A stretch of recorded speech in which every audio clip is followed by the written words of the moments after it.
बेहतर है या अरेंज मैरिज ज़्यादा बेहतर है? मेरा ख्याल ये है कि अरेंज मैरिज में कुछ फ़ायदे ऐसे हैं जो लव में नहीं हैं। मतलब हम लोग जब कहते हैं ना कि अरेंज या लव, सबसे अच्छा तो है कि दोनों साथ-साथ भाई, 2 लोगों में प्रेम हुआ, पेरेंट्स मान गए तो हो गया लव एंड अरेंज। उसमें काहे का लव और अरेंज करना है? होना तो ये चाहिए कि दोनों चीज़ साथ-साथ हों, पर हम लोग मान के चलते हैं कि लव मैरिज का मतलब है कि लड़का-लड़की भाग के जाएँगे ट्रक के पीछे बैठ के और पेरेंट्स ने तलवारें निकालनी होंगी, यही लव मैरिज होती है। और अरेंज का मतलब है कि लड़के से पूछा भी नहीं होगा, लड़की से पूछा भी नहीं होगा और शादी कर दी होगी। ऐसा होता नहीं है। आजकल अरेंज मैरिज लव की ओर बढ़ रही है। लड़के-लड़की को बोलते हैं बात कर लो भई, आधा घंटा बात कर लो, 1 घंटा बात कर लो, कुछ तो जानो एक-दूसरे को। और लव मैरिज में पूरी कोशिश होती है कि पेरेंट्स को साथ में लेके दिल वाले दुल्हनिया टाइप से वैसे शादी हो जाए, कोशिश तो ये होती है। विकसित देशों में अरेंज मैरिज का मतलब कॉन्सेप्ट नहीं काम करता है, वहाँ लड़का-लड़की खुद ही पसंद करते हैं। ये वहाँ अगर आप बोलेंगे कि मेरे फूफा जी ने पसंद की मेरी लड़की, तो वो लोग हँस के मर जाएँगे, समझ ही नहीं पाएँगे क्या हुआ है। क्योंकि जिनको साथ में रहना है, वो मिले भी नहीं और शादी उनकी हो गई, ये नहीं समझ में आता उन लोगों को। तो नई जनरेशन आजकल भारत में भी ऐसी बात कर रही है। अरेंज मैरिज में फ़ायदा ये है कि आपको एक भरा पूरा सोशल स्ट्रक्चर मिल जाता है। आपके पेरेंट्स, उनका दबाव काम करता है कि चीज़ें ठीक रहें।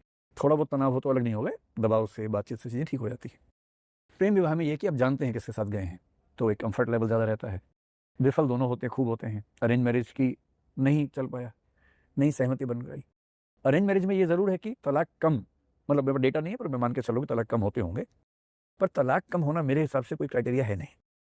क्योंकि ऐसी ज़िंदगियाँ ज़्यादा वहाँ पर हैं जहाँ तलाक हो जाना चाहिए था पर हो नहीं पा रहा है, दबाव की वजह से।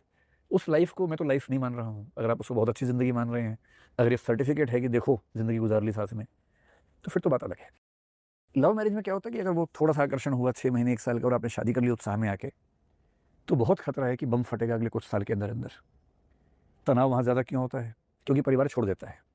बेदखल, इधर से बेदखल हो गए। अब 2 लोग साथ में हैं, कोई भी 2 लोग साथ में रहेंगे 24 घंटे तो वो भिड़ ही जाएँगे आपस में। पहले क्या था कि 2-3 भाई-बहन थे, उनसे बात हो गई, पेरेंट्स से बात हो गई, इधर बात हुई, उधर बात हुई। अब वो सब हट गए। इन 2 लोगों पर इमोशनल ओवरलोड इतना ज़्यादा है कि सामान्य स्थितियों में अच्छी शादी चलनी भी होती तो अब नहीं चलेगी। पेरेंट्स पहले ही दूर हो गए हैं, तो बहुत खतरा है कि साथ में नहीं चल पाएँगे। तो सबसे अच्छा ये है कि जिन 2 लोगों में बहुत लंबा संबंध हो, 2, 4, 5 साल से जानते हों, ठहरा हुआ संबंध हो, उछलने-कूदने वाला संबंध नहीं, ठहरा हुआ संबंध हो सके तो पेरेंट्स की सहमति के साथ, मेरे ख्याल से वो विवाह सबसे अच्छा है। और अरेंज मैरिज जिसमें आप कहीं मिले ही नहीं है, वो तो एक मतलब गीटा से लूडो खेलने वाला मामला है कि 6 भी आ सकता है, 1 भी आ सकता है, चांस की बात है। 6 आ गया तो आप कहेंगे वाह! क्या बात है। 1 आ गया तो आप चुप रहेंगे और क्या करेंगे? क्योंकि बहुत बोलने का स्कोप तो वहाँ पर है